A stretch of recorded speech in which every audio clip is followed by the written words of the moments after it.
Son las 8:17. Saludamos al sociólogo Marcos Zalamea, analista de la Universidad de Cuenca. Bienvenido, sociólogo Zalamea. A 40 días antes de las elecciones es absolutamente prematuro intentar concluir, pero hay datos que van fluyendo y que los iremos viendo en su desarrollo de aquí a futuro. Esto tomando o dándole credibilidad a la encuesta de Comunicaliza. Comunicaliza ha hecho méritos para ganarse un prestigio en el corto tiempo que tiene en presencia nacional. Dicho sea de paso, y en todo caso es la información que ha compartido a través de sus redes sociales el día de ayer. ¿Cómo ve usted la situación? Buenos días, Gustavo. Creo que efectivamente, como usted dice, pues es una aproximación inicial de lo que podrían ser las tendencias electorales de cara a las elecciones del 15 de octubre. Esto primero desbarata aquella idea simplista de algunos que señalaban de que es cuestión de sumar los votos de los candidatos. Y claro, si todos los candidatos suman votos en contra de la candidata de la Revolución Ciudadana, pues hablaríamos de un 65% versus el 35%. Y esta primera aproximación pues da cuenta de que el tema no es solamente de sumas, hay otros factores pues que influyen en la decisión del electorado y estamos viendo más bien una presencia importante de Luisa González con 45% y claro pues creo que no me sorprende a mí que Noboa haya asomado a este momento pues como el favorito en el balotaje. Pero estas son cifras que podrían eventualmente pues consolidarse en esa direccionalidad, ampliarse un poco más o incluso reducirse. Recordemos que el correísmo obtuvo en el año 2021 con Arauz casi el 48% frente al 52% de Lasso. En este momento estaríamos hablando de un poco más de 2 puntos de la votación que favorecería a Noboa. Estamos hablando del 54 y un poco más por ciento, y con unos 3 puntos menos pues a la candidata Luisa González. Esto casi a un mes y medio del proceso electoral. Todo esto, reitero, pues puede sin duda variar, pues ya sea para consolidar esta tendencia o revertirla eventualmente, como ha pasado ya en procesos político-electorales en otros países. Recordemos el último, en el caso de Colombia, había el candidato también, un gran empresario multimillonario que asomaba como el favorito, una suerte de outsider. En este momento se me va el nombre y apellido. Hernández. Frente a... Perdón, Gustavo. Hernández, exactamente, que se enfrentó a Petro.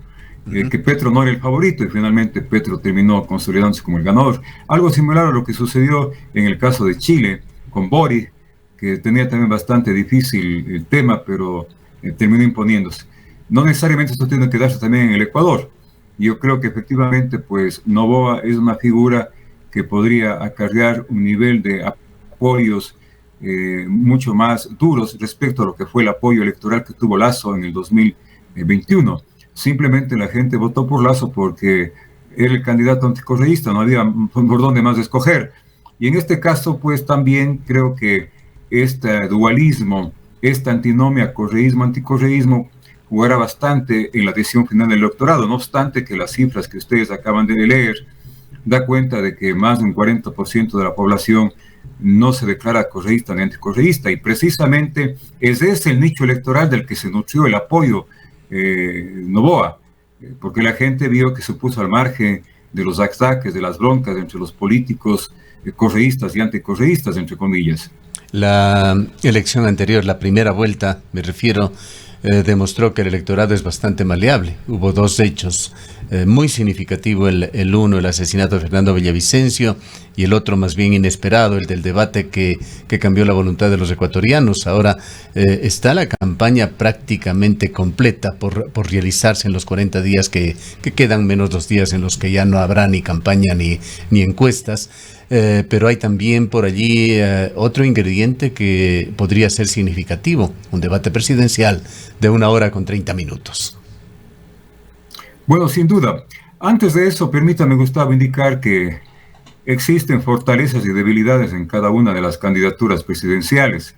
En el caso de Noboa, pues él pudo tener como fortaleza el hecho de que pasó, como podríamos decir coloquialmente en lenguaje popular, de agache en la primera vuelta, alguien bastante invisibilizado, y que en el debate pues pudo proyectar con manera mucho más fuerte esa característica.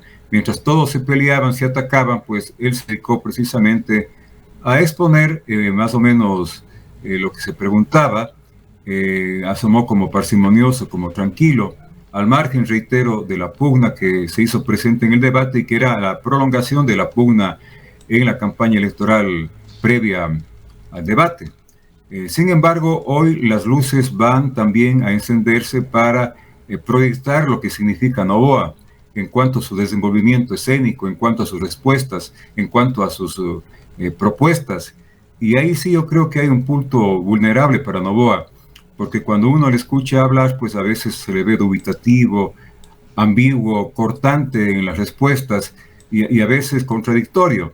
Entonces, si es que esa a veces es la dinámica en el futuro, pues eso podría, reitero, a lo mejor hacer que algún sector del electorado finalmente desista de apoyarle. Si a eso sumamos el hecho de que responde a una familia la más rica económicamente hablando del Ecuador, que incluso se ha dicho está debiendo al Estado por concepto de impuesto a la renta casi 89 millones de dólares. Esas son cosas que se le van a preguntar en su momento.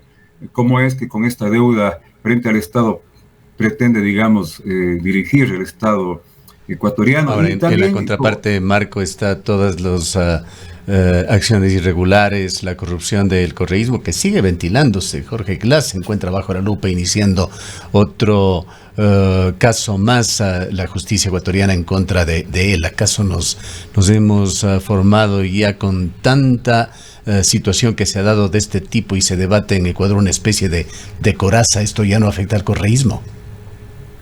Bueno, sin duda le afecta, pero ya no en la dimensión, digamos, de los primeros años, porque la gente un poco ya conoce y sabe este tipo de situaciones, de acusaciones, incluso condenas en algunos casos. No es algo sorprendente, novedoso, pero sí es algo novedoso, pues yo mismo no sabía. Pero poniéndole en dimensión una supuesta falta de pago de impuestos con todo lo que ha sucedido, solamente tomemos el caso de Manabí, haberse aprovechado de una desgracia de estas provincias, Manabí, Esmeraldas, con el terremoto, poniendo en una balanza para cualquier persona común y corriente, ¿qué es más grave? Bueno, digamos, los dos son temas antiéticos, y además unos temas que contradicen el marco jurídico y legal. Pero en cualquier caso habría que ver si es que efectivamente la gente sigue no considerando. Claro, quizás Marco, aquí valdría la pena, Marco, muy buenos días, quizás aquí valdría la pena respecto de lo que estamos conversando, también unos datos que nos trae Comunicaliza respecto de cómo ven los ecuatorianos y las ecuatorianas a ambos candidatos, tanto a Daniel Noboa como a Luisa González, si los ve bien, muy bien, mal, muy mal. En el caso de Daniel Noboa, muy bien alcanza el 24.3% y el bien el 27.8%. En el caso de Luisa González, como muy bien, le califica el 19.4% y el 23% le califica como bien, pero como mal y muy mal, a Daniel Noboa está entre el 5.7 y un 5%, mal y muy mal, pero en el caso de Luisa González este porcentaje es más alto, como mal el 10.4% y como muy mal el 12.9%. Quizás estos son algunos elementos que influirían y como usted decía hace un momento, este 40% que no se declara correísta ni anticorreísta fundamentaría su voto quizás en esto, en cómo le veo al candidato, como bien o como mal, más allá de si soy correísta o anticorreísta. Bueno, recordemos que el universo al cual se ha dirigido la encuesta, pues incluye correístas, anticorreístas y personas que se ubican al margen de este dualismo. Si es que solamente preguntáramos a los que no se declaran correístas o anticorreístas, pues esta pregunta habría que ver cuáles son los resultados. En cualquier caso, tampoco me sorprende porque de una u otra manera Luisa González tiene que, digamos, hacerse cargo también del anticorreísmo. Cualquiera sea el candidato, por más solvente, preparado que esté, pues tiene que llevar bajo, digamos, sus hombros esta pesada herencia política de la que estamos hablando. Y básicamente, ¿no es cierto?, las acusaciones de corrupción, de autoritarismo de las que efectivamente se han hecho gala en los procesos electorales como argumento precisamente electoral. En el caso, digamos, de Noboa, no me sorprende también porque, reitero, en este momento casi todavía existe una suerte de luna de miel del candidato, pues que quedó bien posicionado de su imagen. Falta bastante para que se conozca si Noboa está o no preparado para dirigir la cosa pública. Se verá expuesto a muchas circunstancias en estas semanas que vienen. Yo quisiera tocar, usted hablaba de vulnerabilidades, hablando justamente de este tema. Hablemos sobre los otros integrantes de los binomios, los candidatos a la vicepresidencia. ¿Qué le he dicho a usted del silencio de Arauz y qué le dice la carta que envió Noboa, que le hizo pública sobre las funciones que delegaría a la vicepresidenta?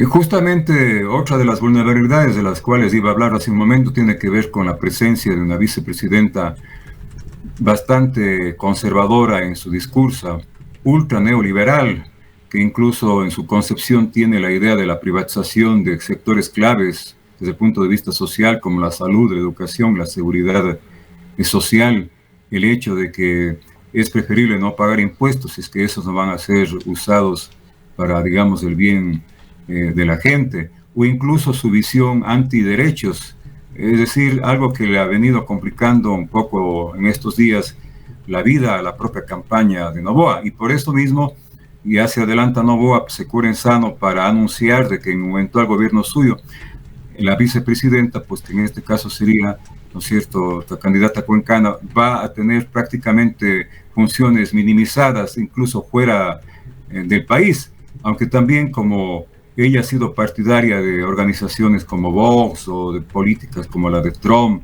o Bolsonaro antimigrantes, pues también habría que cuestionar si es que en esa eventualidad que se le asigna esa función, ¿qué papel puede cumplir alguien que más bien tiene una lógica totalmente opuesta a las migraciones, que tienen otro tipo de motivaciones, de características que ella no alcanza a entender? Entonces, ese es un asunto con el que va a tener que lidiar sin duda en esta campaña electoral, ¿no? Ahora, en la contraparte, Arauz, ecuadorización, uso de reservas internacionales, sus polémicas declaraciones dadas hace unos pocos meses, cuando ya se perfilaba incluso como vicepresidente de la República, pero que están trascendiendo ahora, dadas a medios internacionales.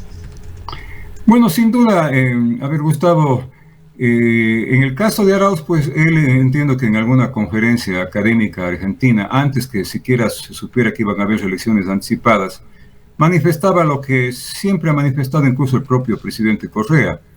Yo mismo, por ejemplo, en su momento como académico cuestioné el tema de la dolarización, porque me parecía mucho más pertinente desde una visión no neoliberal, sino keynesiana de la economía, un control del tipo de cambio a través, digamos, en este caso, del Banco solamente Central. Una corrección, permítame hacerle, Marco, no sé de esta conferencia a la cual usted se refiere, pero las declaraciones que hizo Andrés Arauz al medio argentino Perfil, que es multimedia, radio, televisión, portales, fueron en abril del 2023, cuando ya estaba en marcha este proceso electoral.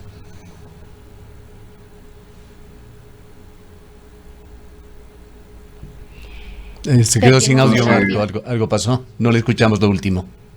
Sí, le decía, Gustavo, aclaro lo de las fechas.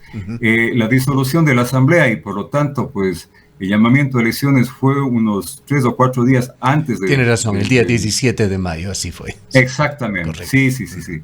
Entonces, son, digamos, ideas que nosotros como académicos las expresamos, pero eso no quiere decir de que ellos ya en términos de programa político o como acción política, pues definitivamente vayan a desbaratar la dolarización. Pues nosotros sabemos, yo mismo, por ejemplo, si sería presidente de la República, a pesar de que yo esté en contra de la dolarización, porque ocurrió un absoluto costo social grande que determinó la fuga de millones de ecuatorianos y porque los precios al inicio se multiplicaron 4 o 5 veces, no podría en este momento, pues sería una locura porque el daño ya se hizo, más daño se haría pues eliminando la dolarización.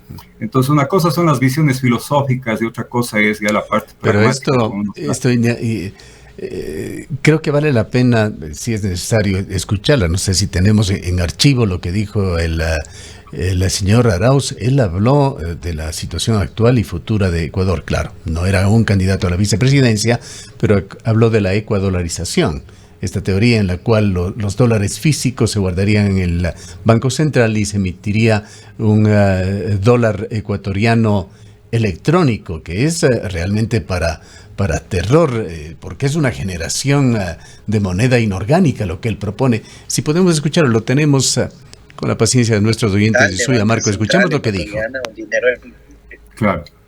electrónico que permita aprovechar, digamos, a la dolarización, pero con medios de pago domésticos soberanos, y de esa manera poder utilizar los dólares.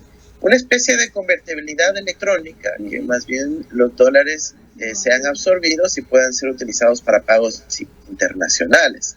El utilizar billetes dólares para pagos nacionales es extremadamente ineficiente y reduce las oportunidades de comercio internacional. No soy ni usted es economista, usted posiblemente sabe mucho más de economía, pero esto, en mi modesto concepto, Marco, es emisión inorgánica. Gustavo, no escuché el audio, no sé qué pasó. Qué lástima. Bueno, él habla del reemplazo justamente que se haría de... Sí. A ver si quiere que lo repitamos. Bueno, entonces yo le indico si tengo audio, ¿no? Para escucharlo. De acuerdo, si es posible repitámoslo, por favor, para que pueda compartirlo con Marco.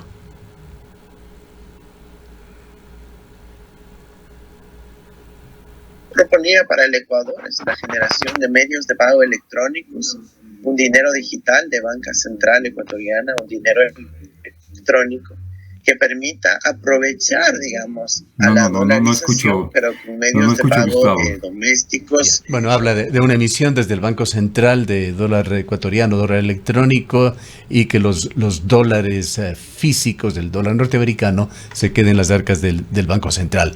Pero habla de emisión de estos ecuadólares.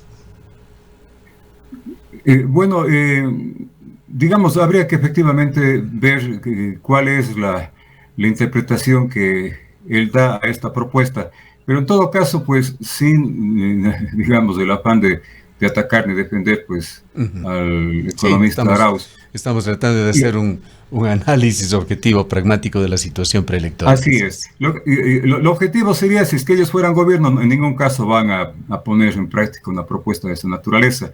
Recordemos que Correa gobernó 10 años y medio en el país, y lo que hizo es mantener precisamente la dolarización. Cualquier gobierno que sea, independientemente de su concepción, lo que va a hacer es mantener la dolarización.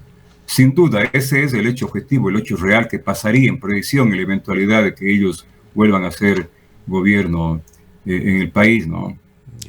Bueno, en todo caso, yendo al inicio, hablando de esta campaña electoral, mucha agua correrá bajo el puente aún antes de que lleguen estas elecciones del 15 de octubre. Sin duda.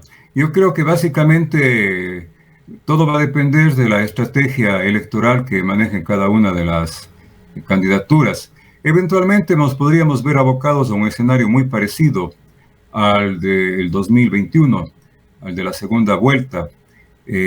Podría eventualmente, pues, repetirse un triunfo de Noboa, que creo que este momento, pues, a estas alturas, sin duda, creo que tendría las mayores probabilidades de resultar ser electo presidente de la República. Quién sabe que sea también un triunfo, digamos, no tan, digamos, abultado. Recordemos un 4 puntos de diferencia en el 2021, y eventualmente, pues, si es que Noboa comete algunos deslices, sobre todo en sus comparecencias públicas, eso podría, pues, a lo mejor costarle desde el punto de vista de una factura si es que llega electoral. A darse una situación muy cerrada, sociólogo Zalamea, le preguntamos, ¿confía usted en el Consejo Nacional Electoral, en la pureza, en la transparencia, en el manejo de las elecciones y el resultado?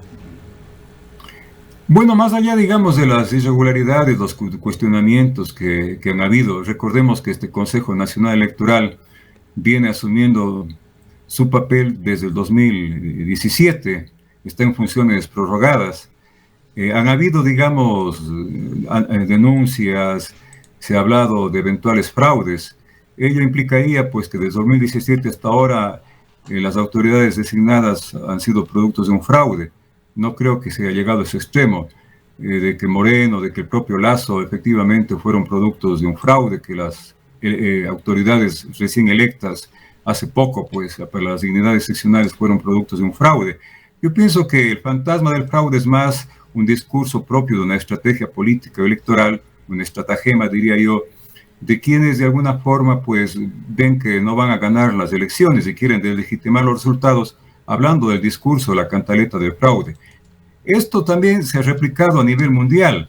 Recordemos que en los propios Estados Unidos, el referente de la democracia representativa en el mundo, Donald Trump, ya previamente habló de que se estaba preparando un fraude y que si él perdía era producto de un fraude. Y hasta el último momento y hasta ahora no reconoce el triunfo legítimo del presidente Biden y habla de fraude, hasta el punto incluso de haber exacerbado algunos partidarios a la toma del Capitolio. Recordemos también que en el caso de Brasil, Bolsonaro se negó a reconocer el triunfo de Lula porque él habló de fraude y aseguraba efectivamente que no habían sido unas elecciones transparentes, puras. Entonces, casi también empieza a perder piso de legitimidad este discurso del fraude. Sin duda. ¿Qué opinas sobre la impugnación que hizo Yacu Pérez a los resultados electorales? Claro, fue en el 2019. Sí quedó ahí la duda porque el compromiso frente a esta polémica de Lasso fue de que se abran las urnas. Después alguien le aconsejó y se negó a cumplir ese compromiso. Y siempre quedó pues la sombra de duda que efectivamente podía haber ahí una mano negra para catapultar a la segunda vuelta al presidente Lasso. Y en cuanto a Mauad, si no me equivoco, año 98, cuando le ganó a Álvaro Noboa. Claro, también se habló de fraude, era otro consejo electoral.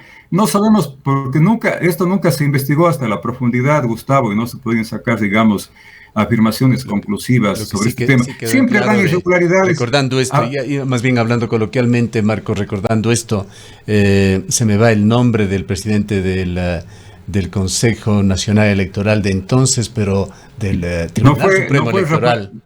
Del Tribunal Supremo Electoral fue un compañero político de Mauad, luego lo premió con una embajada en Washington. Recuerde, se me va el nombre de quien presidió el Tribunal Supremo, pero una persona muy cercana al presidente Mauad. Si no está mal, fue Patricio Vivanco, me parece. Patricio Vivanco, exactamente. Sí. Excelente su memoria. Claro. Sí. Y mucho más antes, Rafael Arizaga Vega habló de la mano negra, fue en los años 80, cuando se reveló la democracia. La historia de la democracia ecuatoriana. Por eso cabe preguntarse, ¿confiamos en la pureza del resultado que pueda manejar este Consejo Nacional Electoral? Yo creo que a la larga, Gustavo, siempre van a haber irregularidades, problemas como las famosas inconsistencias, etcétera. Pero de ahí a pensar en cosas monumentales que alteren significativamente o de fondo la voluntad popular, creo que hasta ahora han sido más denuncias no demostradas a profundidad y por lo tanto creo que son parte del juego político electoral, de la campaña, de la propaganda que se ha venido haciendo, ¿no? Bien, le agradecemos mucho, Marco, el tiempo se nos ha agotado, gracias por habernos acompañado en esta mañana. Gracias también a usted, Gustavo, un buen día para usted y para Rosana. Declaraciones del sociólogo Marco Salamea, analista de la Universidad de Cuenca. Este diálogo lo hemos mantenido ante la publicación de Comunicaliza, de últimas encuestas realizadas en este fin de semana en Ecuador, que muestran una ventaja al momento significativa del candidato Daniel Noboa con respecto a Luisa González. Las cifras dan 54,87% para Daniel Noboa, 45% para González. Son las 8:41 minutos.